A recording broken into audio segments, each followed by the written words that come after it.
Over the last week or so, there's been more and more details and gameplay released for Xenoblade Chronicles Definitive Edition, as well as the future connected epilogue. With us being less than a few days away though, series creator and executive director Tetsuya Takahashi did an interview with Famitsu, and a pretty lengthy one at that. He went over when development began, what they looked at while remaking Xenoblade, and much more. On top of that though, we've gotten some more details on Future Connected, like the length and the development process for it. So, let's go ahead and go over it. Before we start though, the translations from this interview come from Nintendo Life, of which I'll be linking down below. Alrighty, let's mosey.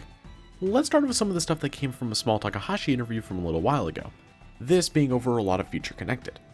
First off, Takahashi states that Future Connected will run about 10 to 12 hours if you run the story alone with no side content like the Nopon Rangers for example, and 20 hours if you do all the side content. Though I bet it's going to reach 40 with how often I'm going to be staring at Biona's shoulder. When asked about the length, Takahashi said they could have actually made it longer if it was paid DLC like Torn of the Golden Country, but it would use too many resources that Monolith would rather use in other titles. Honestly, in my opinion, 10 to 12 hours isn't too bad, especially with it being this free new story beat and a whole new area to explore that was cut from the original. There's also been more details to how Monolith's divisions are all currently split up, with how well the company has expanded. There are 3 divisions, one solely working for Definitive Edition, another focused on a currently unannounced project, and the third and final working on both. Now, let's talk about that for a second, that unannounced project.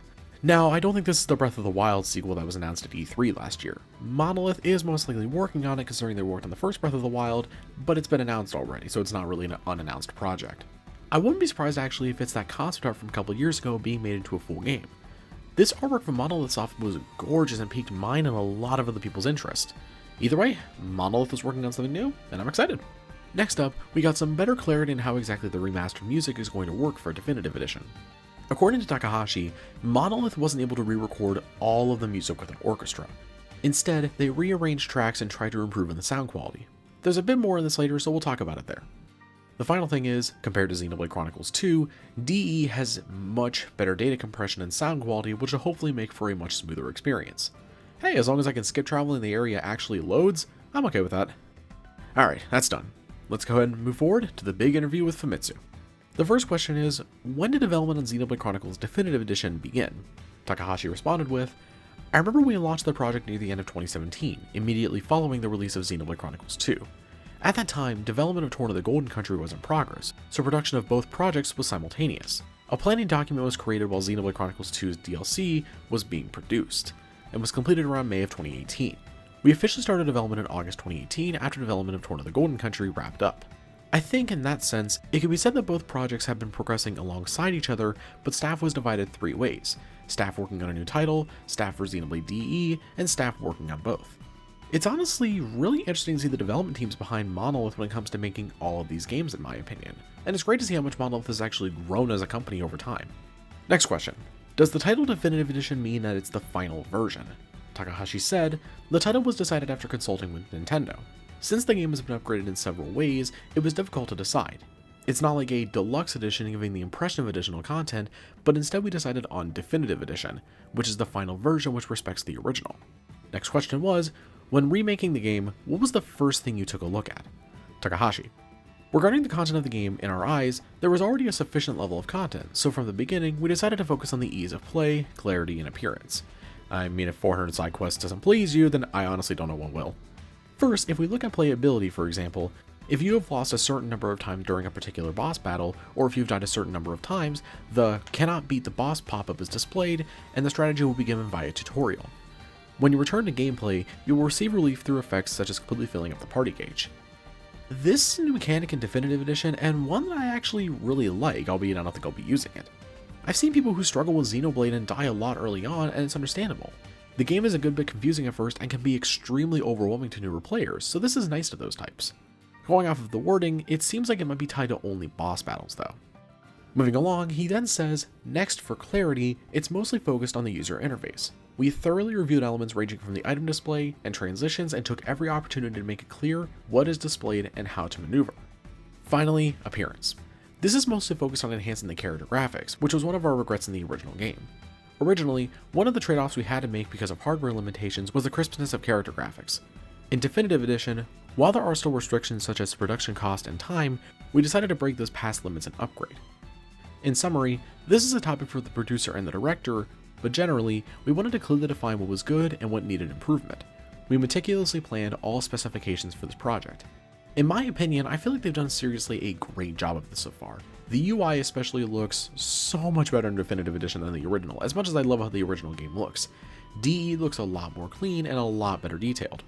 Speaking of, Famitsu's next question. The original game was originally released for the Wii. It had SD quality graphics.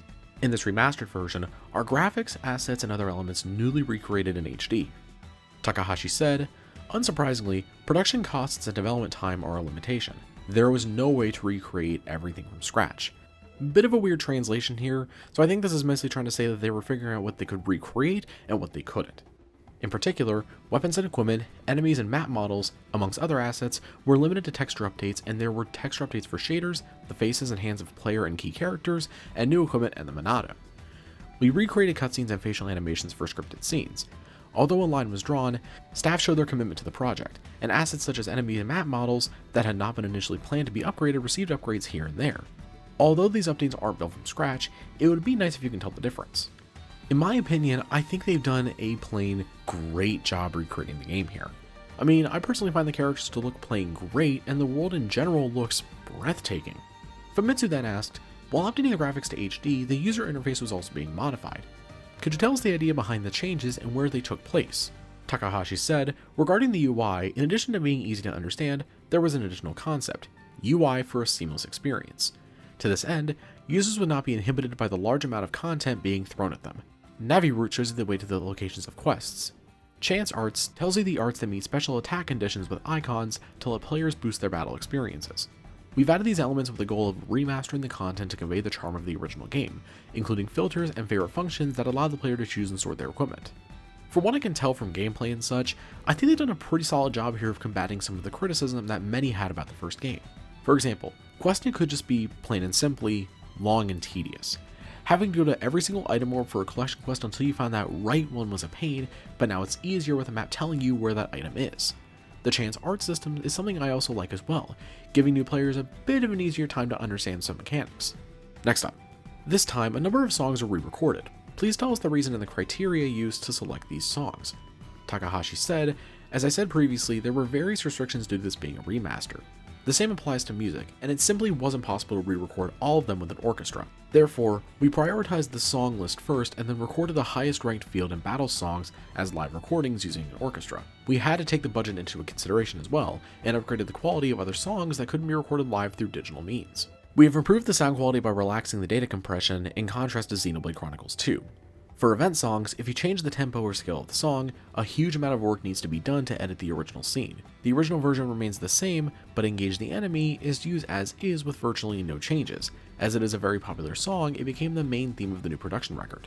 Actually, at the time of this recording, the soundtrack actually has leaked. I'd like to give some of my small thoughts here from listening to some of these songs.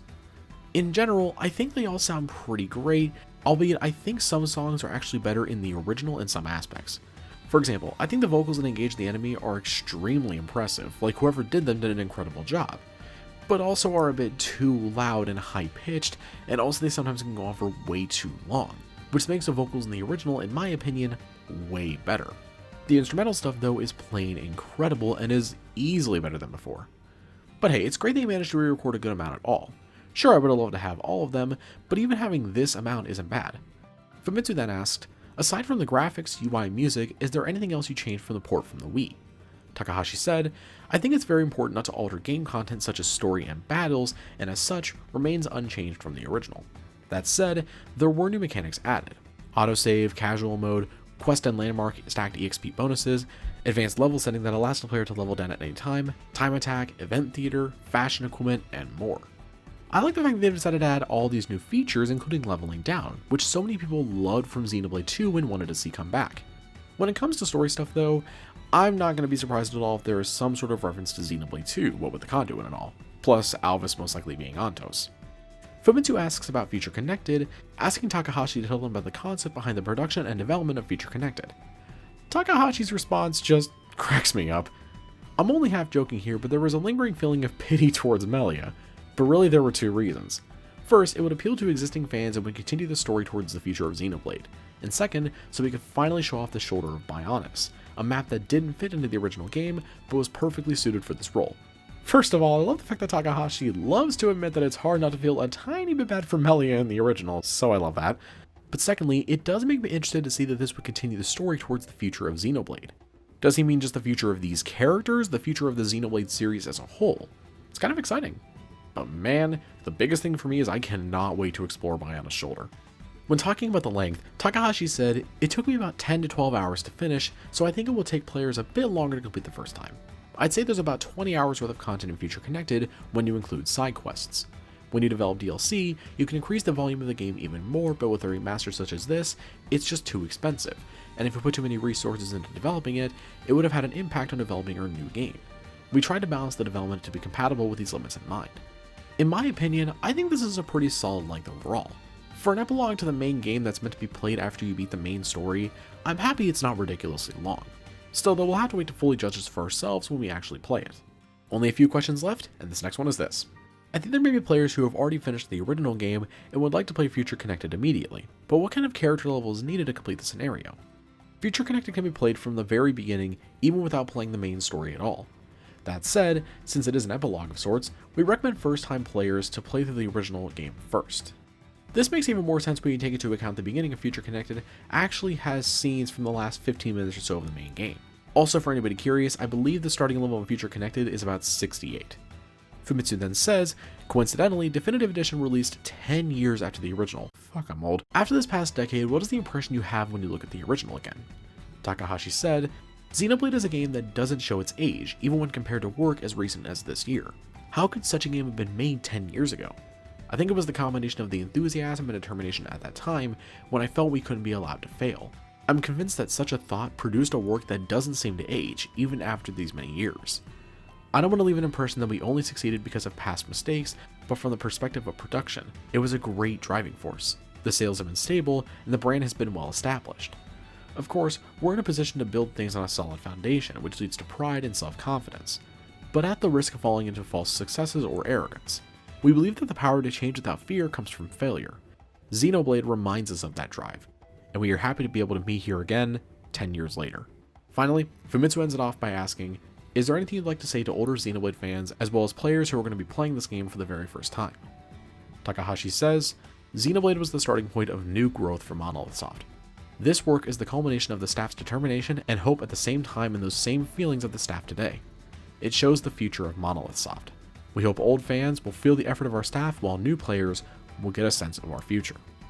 And that's the whole thing.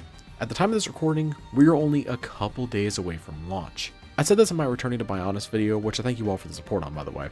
But this has been an amazing year for games for me personally, and it feels like DE is sort of this dessert to everything that's happened in the last few months. March saw Persona 5 Royal, April saw Final Fantasy VII Remake, and May, we're seeing DE. For anybody who has joined me along this road, or any passerbyers, I thank you all for it. With that being said, that's everything. How pumped are you for DE with it only being a couple of days away? Let me know down below. Thank you all very much for watching, have a great night, and signing off. Peace out, soldiers.